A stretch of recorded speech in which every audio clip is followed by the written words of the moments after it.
আমার গোলাম রব্বানী ভাই সম্ভবত গায় বুবু ফিরবা, তুমি ফিরবা গো ফিরে বুবু সিয়ার পাইবা না।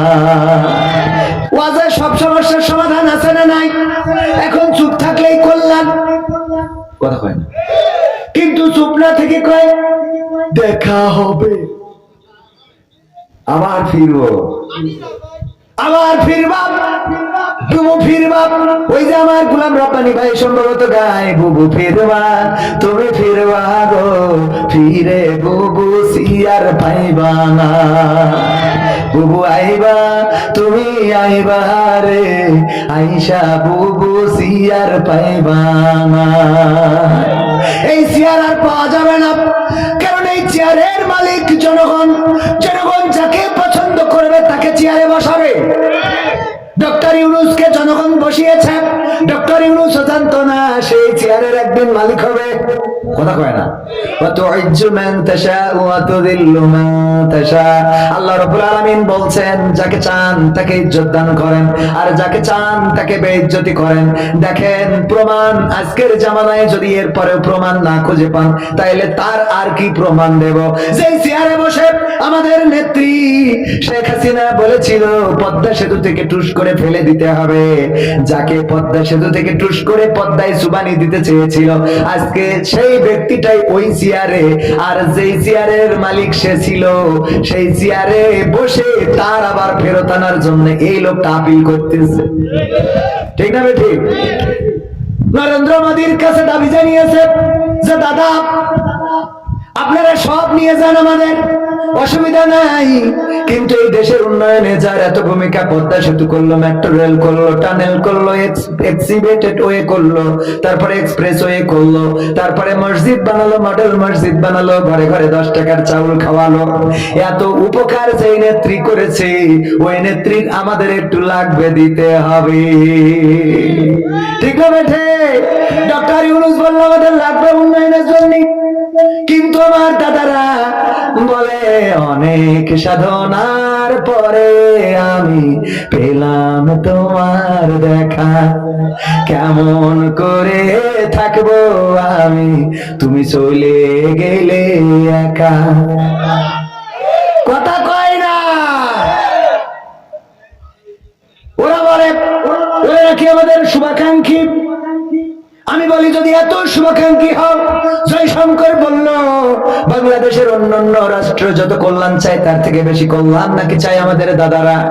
আমাদের সেটাও বিশ্বাস করতে হবে, আরে এর থেকে যোগ আর কিছু হতে পারে না। তোমরা যদি আমাদের কল্যাণ চাইতে তাইলে যেই দিন হাসিনা চলে গেল ওই দিন থেকে বাংলাদেশের মানুষের ভিসা বন্ধ হয়ে গেল। কেন? দেশের মানুষ কি অপরাধ করিস, কথা কয় না? দেশের ভিসা বন্ধ, যারা এই দেশে ঠিক মতো কামাতে পারে না ওরা ওখান থেকেই কামায়, মানে হুজুররা মা পাওয়ারে, মানে এই দেশে অনেকের বাংলাদেশ থেকে ওই দেশে গেলে একটা দাওয়াত ভালো হয় যে বাংলাদেশ থেকে আগত দাদা, বাংলাদেশ থেকে এসেছে, দাদা বাংলাদেশ থেকে এসেছে, আমাদেরকে অনেক ভালো করে ওয়াজ শোনাবে, ঠিক না ভাই? ঠিক। দাম বাড়ে না কমে, দাদা বাংলাদেশ থেকে যাই হোক এখন সেই ভিসা গুলো আর আমাদের দেয় না। এরপরে দাদারা কি করে, বর্ডারে তো গুলি করে মারে, তো মারে।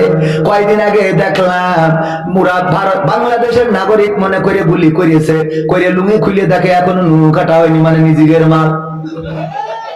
দেখেছেন কিনা পত্রিকায়? খুলি দেখে না আগা কাটা, এখনো আকাটা, নিজেদের গায়ে নিজেরা গুলি করছে। আহারে এত শুভাকাঙ্ক্ষী এখন নতুন করে আমাদের ওই সীমানা ঘেঁষে পানি ঠেকানোর জন্য বাদ দিচ্ছে ডক্টর ইউনূস। আর ওদের দেশের প্রাদেশিক সরকার প্রতিনিধি পাঠাইছে, যাও বাদটা কেমন দিচ্ছে যাও দেখে এসো। এতদিন ছিল গোলাম গোলাম, ওরা যা বলতো তাই হতো।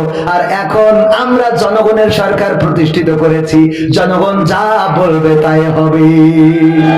দাদাদের সাথে আমাদের কোনো দ্বন্দ্ব নাই, কিন্তু বন্ধুত্ব হবে সমানে সমান, কথা কয় না?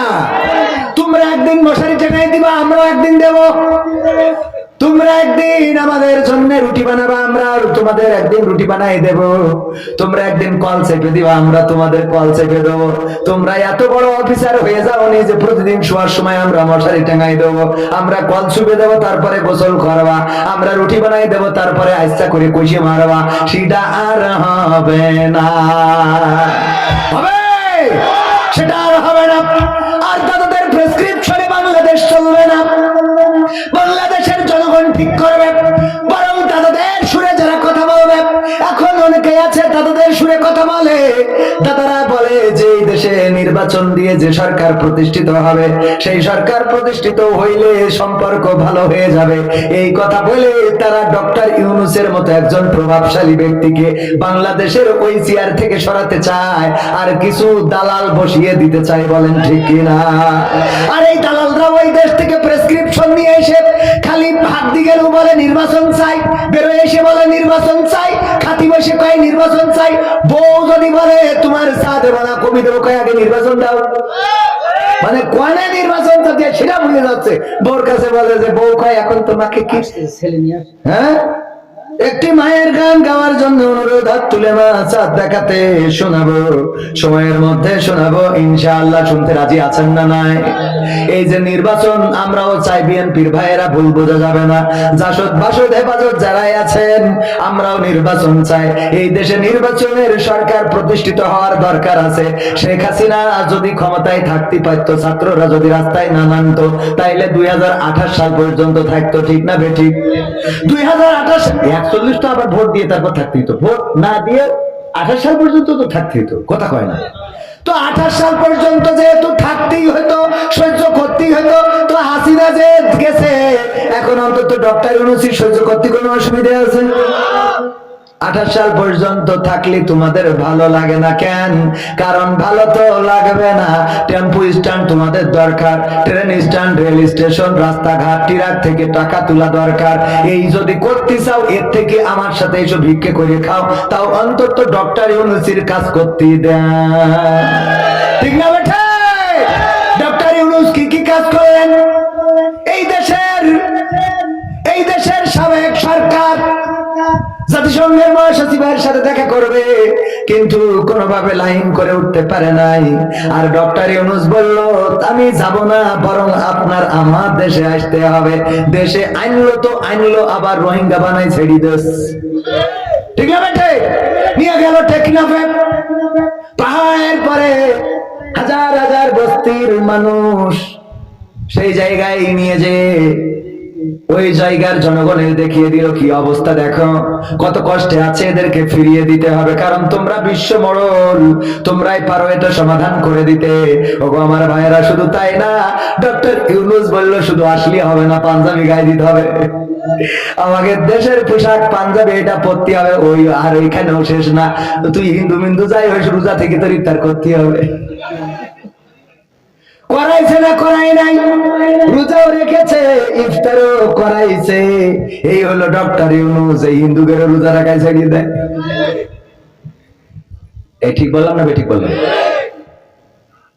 আর আমার দাদারা প্রচার করে এই দেশে সংখ্যালঘু নির্যাতিত হচ্ছে। আমি আজ পর্যন্ত একজনও পাই নাই যে সংখ্যালঘু নির্যাতিত হয়েছে। আপনারা পেয়েছেন নাকি? কোন মন্দিরে হামলা হয়েছে, কোন প্যাগোডায় হামলা হয়েছে, এমন কোন গ্যারান্টি নাই, এমন কেউ গ্যারান্টি দিতে পারবে না। কোন প্যাগোডায়, কোন মন্দিরে, কোন গির্জায় হামলা হয় নাই। বরং এবার বিশ্বের ইতিহাসে প্রথম যে আলেম ওলামা, মুফতি মাওলানা, হাফেজে কোরআন, মুহাদ্দিস, ইসলামী আন্দোলনের নেতা কর্মীরা মন্দিরের সামনে যে পাহারা দিয়ে যখন ফজর হয়ে গিয়েছে, সেইখানে ফজরের নামাজ পড়ে তারপরে বাড়িতে গিয়েছে। বলেন ঠিক কিনা? মন্দির পাহারা দিয়েছে, মূর্তি পাহারা দিয়েছে। এমনকি এবার যে ঈদ গেল, ঈদের নামাজে আমার হিন্দু মা বোনেরা যখন মুসলমানেরা নামাজে গিয়েছে, তখন তাদের উপরে গাঁদা ফুল, গেন্দা ফুল, ওইগুলো ছিঁড়ে নিয়ে মুসলমানদের গায়ে ছিটিয়েছে আর নামাজে যেতে উদ্বুদ্ধ করেছে। এই সৌহার্দ্যপূর্ণ সম্প্রীতির ঈদ আর পুজো এবারই প্রথম বাংলাদেশে হয়েছে। ঠিক না বেঠে? আর এই দেশে সংখ্যালঘু নির্যাতিত হচ্ছে।